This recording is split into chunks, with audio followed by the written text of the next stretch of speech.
가봅시다. 우리가 이제 직선의 방정식을 할 거예요. 직선의 방정식을 할게. 우리가 이제 중학교 때 배운 내용을 할 건데, 이게 이제 그냥 표준형이다라는 것은 직선의 방정식에서 가장 중요한 두 가지를 배웠어요. 뭐하고 뭐였어요? 직선의 방정식은 뭐하고 뭘 알아야 구할 수 있습니다 라고 배우지 않냐? 기울기랑 y절편. 오케이? 이 두 가지를 알아야 직선의 방정식을 구할 수 있었습니다 라는 거야. 그러니까 우리가 어떤 직선이 이렇게 있어요. 얘가 이제 y축, x축 원점이 있어. 그때 이제 직선이 이렇게 있어요. y는 mx 플러스 n 이렇게 나타낼 수 있네요. 그래요? 여기에서 이 m을 무엇이라고 불렀냐면 기울기라고 불렀고, 이 n을 y절편이라고 불렀어요. y절편이라는 것은 뭐냐면 y축과 만나는 좌표의 y좌표예요. 오케이? y축과 만나는 점의 y좌표예요. 그러니까 얘가 너희들 y절편을 구하라 라고 얘기한다면 얘가 0,n이 되는 게 절대 아니야. 오케이? 그냥 n이 y절편인 거야. 오케이? 그 y좌표야. y값만 뜻하는 거야. 알겠어요? 점의 y값이 y절편이 되겠습니다 라는 거예요. 그러니까 우리가 기울기랑 y절편을 통해서 무엇을 구했냐면 직선의 방정식을 구했습니다 라는 게 첫 번째인데, 우리가 여기서 가장 중요한 게 뭐냐면 기울기예요. 기울기를 뭐라고 배웠냐면, 기울기의 정의가 뭐였어요? 기울기의 정의. x의, 그렇지, 증가량 분의 y의 증가량이라고 이렇게 이제 중학교 때 배우지 않냐? 그러니까 직선의 가장 큰 특징이라서 그래요. 기울기가 특징이다라는 것은 어떻게 서로 다른 두 점을 찍던 간에 x 증가량분의 y 증가량은 일정합니다라는 거예요.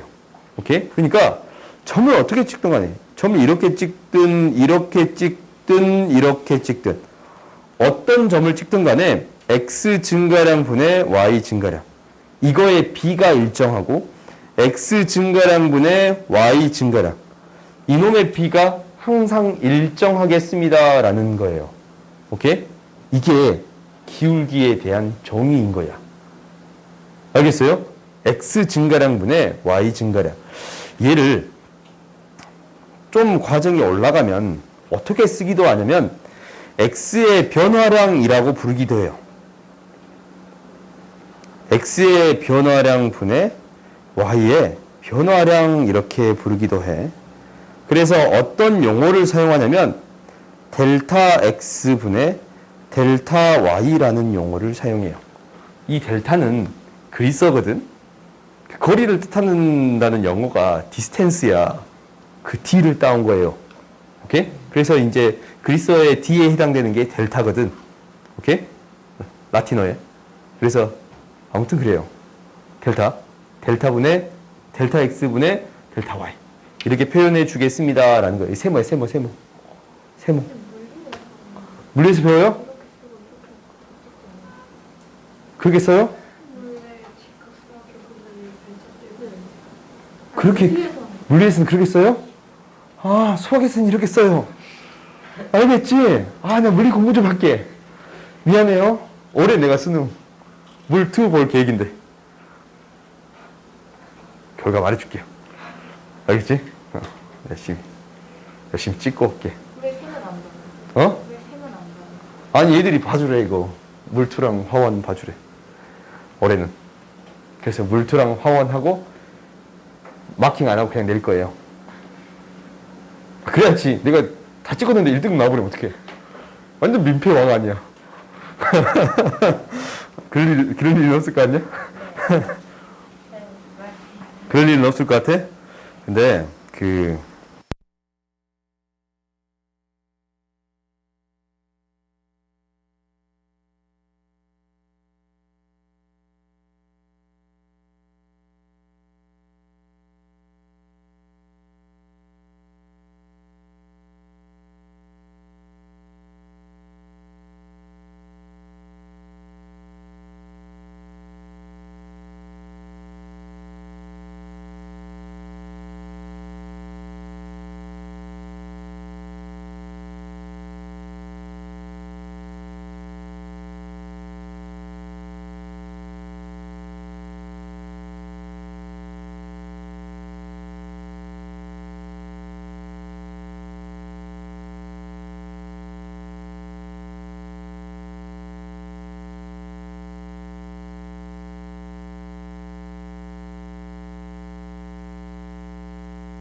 우리가 이게 X축과 이루는 각의 크기가 세타야. 그러면은 이 각을 세타라고 할게. 이 각을 세타라고 할게. 그래요? 그러면 우리가 이제 이놈의 기울기와 같은 이야기가 있어요. 기울기와 같은 얘기. 뭐? 이거분의 이거. 직각삼각형을 만들 수 있네? 기울기와 같은 거 뭐예요? 그렇지. 탄젠트 세타가 되겠습니다. 라는 거예요. 오케이? 근데 우리가 이제 어떤 문제점에 봉착을 하냐면 이런 문제점에 봉착을 해. 직선의 방정식은 좌표평면에 있는 모든 직선을 표현할 수 있어야 되는 거잖아. 그렇지? 모든 좌표평면에 있는 모든 직선을 표현할 수 있어야 돼요. 근데 이렇게 X축이 있고 Y축이 있어요. X축이 있고 Y축이 있는데 이런 직선 있지 않냐? 이런 직선. 오, 이런 직선이 있어요. 이런 직선이. X축에 수직인 직선이 있어요. 그러면 이 직선을 표현할 수가 없어요. 왜? 기울기가 X가 증가하지 않아, 일단. 근데 Y는 굉장히 계속 증가하잖아. 그러면은 얘를 어떻게 쓸 수 있느냐라는 것은 X가 증가하지 않으니까 분모를 0으로 써야 되는데 이런 건 표현할 수 있어요, 없어요? 없어요. 이런 경우는 기울기가 존재하지 않아. 오케이? 이런 경우는 기울기가 존재하지 않아요. 그러면 이러한 직선을 어떻게 표현할 건가라는 거잖냐? 오케이? 그러니까 직선의 방정식이다라는 거는 뭐냐면 우리가 이제 이거 방정식이잖아. 직선의 방정식. 여기 위에 있는 점을 x, y라고 했을 때 x, y에 대한 관계식인 거야. 오케이? x, y를 어떻게 연결시킬 건가라는 거예요. 근데 얘는 항상 이 값이 뭐 1이라면 항상 어떤 값만 가져요? 1의 값만 갚지. 그렇지? x를 항상 1의 값만 가져요? 그래요? 그래서 이 직선의 방정식은 x는 1이라고 표현해 줄 수 있어요. 근데 당장 어떤 직선의 방정식으로 y는 mx 플러스 n이라는 기울기랑 y절편이 이용이 되어 있는 이 직선의 방정식으로 이 직선을 표현할 수 있어요? 없어요? 없어요. 그래서 또 다른 직선의 방정식을 생각해 줬습니다라는 거예요. 이렇게 우리가 생각해 주다가 결국 이러한 직선도 표현을 못하니까 이러한 직선도 표현할 수 있는 직선의 방정식을 만들어야 될 거 아니야? 그래요? 그래서 얘를 어떻게 두기도 하냐면 이렇게 두기도 합니다라는 거예요. 직선의 방정식을 ax 플러스 by 플러스 c는 0이라고 두기도 하겠습니다라는 거예요. 얘를 굳이 얘기하자면 옛날에는 이렇게 영어를 배웠거든. 표준형, 일반형 이렇게 배웠는데 굳이 이 용어까지는 기억할 필요는 없을 것 같아.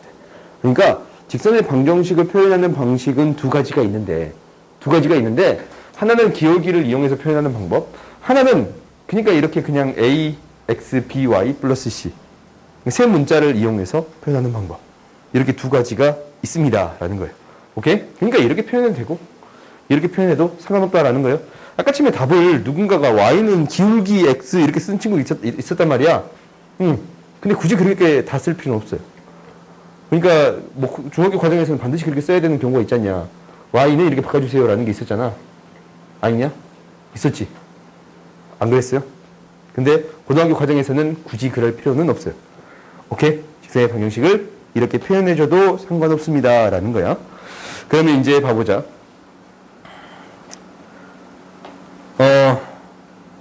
그래서 우리가 이제 좌표축과 평행한 직선의 방정식들을 표현해 줄 수 있는데 지금 이렇게 돼 있어요. x축과 평행한 직선의 방정식, 그러니까 x축과 평행한 직선의 방정식을 생각을 해봤더니 지금 이렇게 되어 있는데 이 값이 마이너스 2라고 합시다. 그러면 얘는 항상 어떤 값이 마이너스 2예요? y의 값이 다 마이너스 2지? 그래요? 얘를 y는 마이너스 2 이렇게 표현하겠습니다 라는 건데 얘를 뭐 b라고 놓으면 y는 b 이런 식으로 쓸 수 있겠습니다 라는 거예요. 그 다음에 y축과 평행한 거예요. 좀 다른 색깔로 할까? y축과 평행해요. y축과 평행하면은 이렇게 세워버릴 수 있겠네. x의 값이 항상 1이래. 그렇지? x의 값이 항상 1이면 이 직선을 뭐라고 표현해 줄 수 있어요? x는 1이라고 표현할 수 있는데 이 점을 a로 이렇게 바꿔버리면 x는 a 이렇게 써줄 수 있겠습니다 라는 거예요. 그냥 당연히 x축과 평행하다라는 소리랑 y축과 수직이다라는 소리랑 같은 소리지. 그렇지? y축과 평행하다라는 소리랑 y축과 평행하다라는 소리랑 x축과 수직입니다라는 소리랑 같은 소리네요. 오케이? 그러니까 너희들이 그 문장에 따라서 맞게 해결해 주면 되겠습니다라는 거야. 오케이? 오늘은 여기까지만 하는데